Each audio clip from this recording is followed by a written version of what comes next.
A further theme in these essays is that political philosophy can be especially dangerous when it conceives itself to be a metaphysics, a complete explanation for all things.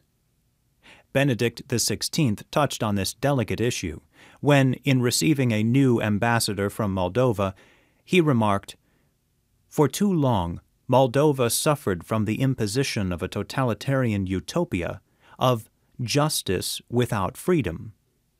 The West, by contrast, continues to be exposed to the danger of an alternative utopia of freedom without truth, issuing from a false understanding of tolerance." It is no accident that both of these problems are conceived in terms of utopias, itself an abiding consideration in political philosophy, as we see several times in these essays. What I intend to show in these essays is an awareness, through intellectual history, of the continuing themes that are most often present and considered central in precisely the Catholic mind. I do not use that term as if it needs itself to be mysterious, though, as I suggest in Chapter 17, mystery and mysticism are not to be neglected in our comprehension of what we are.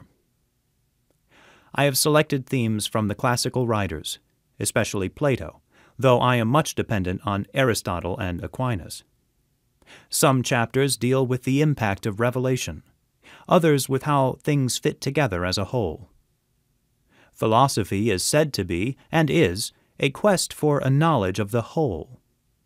I consider that quest to be partly what is at stake here. I also believe that intellectual questions are not just questions. They are intended to have answers.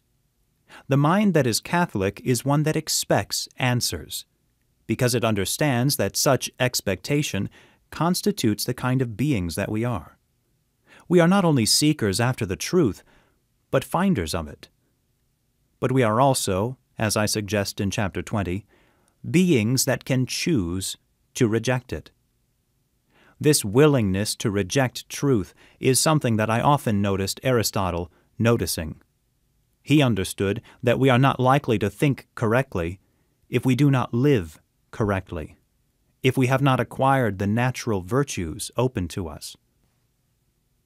The mind that is Catholic, in short, seeks to be open to all things, including those things revealed to us, insofar as we can grasp them. Our minds are not divine minds.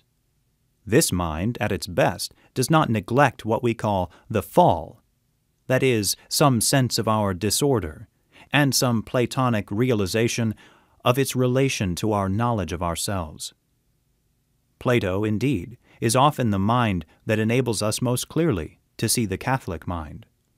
Maybe this influence is what Nietzsche suspected in the famous passage in Beyond Good and Evil, when he called Christianity the Platonism of the masses.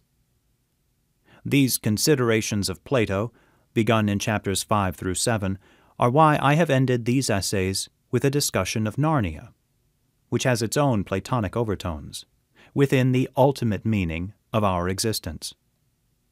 All of these reflections point to the Trinity, with the understanding that God is not alone and does not intend anyone else ultimately to be lonely, unless that individual so chooses. These are the things that the Catholic mind is about. But mind itself points to being, to what is. We end up, while remaining precisely ourselves, in being not solely in our minds. This indeed is our glory, to seek face to face a glory that we did not make, that glory which ultimately we can only behold and praise, and yes, celebrate.